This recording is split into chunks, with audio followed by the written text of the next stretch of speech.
nikasema ngoja niendelee na challenge hiyo, nikamcheki mrembo mwingine huyo hapa, nikamcheki nikaona mrembo katulia na mrekana anachukua mapicha. Mrembo mambo, naitwa nani? Naitwa Ruby.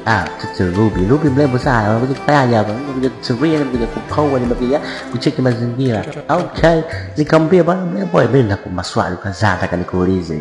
Mrembo akatabasamu na hiyo bwana alikuwa anatabasamu sana, alikuwa anaenjoy sana.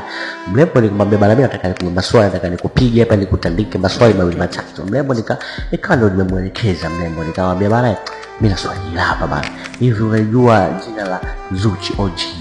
Mrembo bwana akasema ndio, akasema anamjua, akasema ni Zura, akasema okay. Nikamuuliza swali pia, unamjua nani jina la OG? Akasema mimi kwa upande wangu itakuwa ni gumu sana. Okay, nikamwambia basi Paul sio shida. Nikamuuliza basi kuna kitu fulani nataka nifanyie hapa, uniambie nyimbo yote ambayo unajua wewe, ambayo unasikumbuka mimi kwangu itakuwa ni furaha sana. Bwana mtoto akasema naweza ile sasa, nasikia aibu sana. Vipi kama vipi zima kamera isikuzima, hii ni challenge dada. Bila sikia aibu bwana, na sasa sonia hii siko live.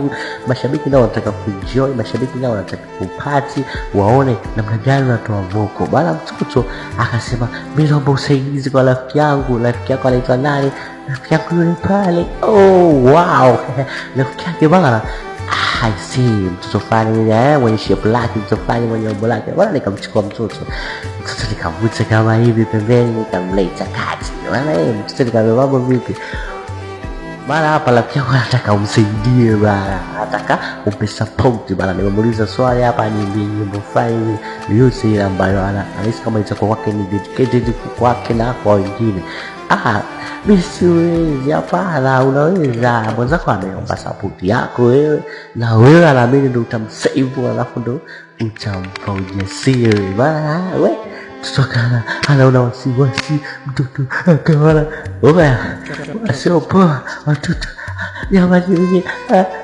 Nikamwambia okay basi kwa shida mazingira yao umekuja na nani? Mtoto akasema mimi niko peke yangu, niko na rafiki yangu hapa, tumekuja kuenjoy. Nikamwambia okay, tunaweza kuenjoy kwa pamoja. Bwana mtoto akasema yeah, tunaweza kuenjoy whatever you want.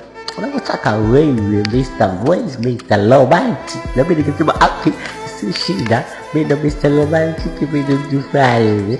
Mimi nakwambia pamoja sana, afurahi kwa na nyinyi. Bwana mimi nikaendelea na luti zangu, nikaendelea na tuko beach.